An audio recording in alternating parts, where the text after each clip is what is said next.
So, as you can tell my voice, I'm still fighting this terrible cold. And so I'm sorry, I wanted to do more of a background, do discussions on World War II. In this section with this lectures, we're going to talk a little bit about World War II, and then we're going to just shift right into the Cold War. I can feel comfortable with that in the sense that this is a world history class, and we're simply hitting little highlights, of things. So just keep that in mind again, and I think that you guys have been doing a good job of that.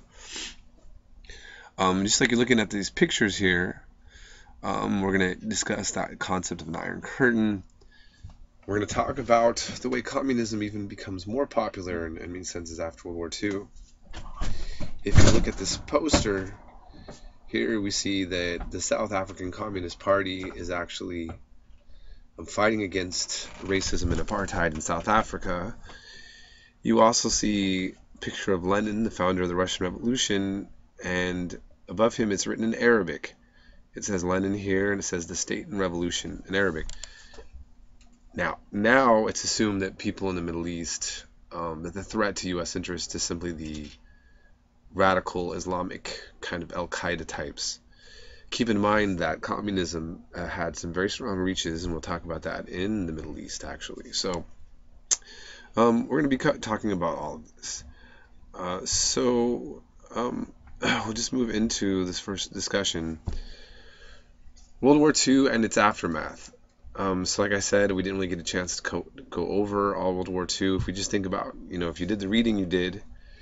And if you went World War I, you know just how horrible World War I was, and World War II was just as disgusting. And I think it's fair to say disgusting if you want to talk about just the massive amount of lives and just destruction to various civilizations. On the other hand, some people feel that it was a destruction of ideologies and a triumph of others. So we'll get to that later, so the U.S., Britain, and the USSR were allies. So this is, again, one of those weird things. War is always strange, right? You have the U.S. and Britain, and then communist Russia, with Stalin, in fact, being, our strong allies against Nazi Germany, Italy, and Japan. Now, the Allies did not come to the USSR to help them until June 1944. And many scholars believe that many Western democratic leaders hoped that communism would be destroyed by fascists enough that they could then destroy fascism and then communism would all be out of the way. In any case, what happens is that Stalin defeats Hitler.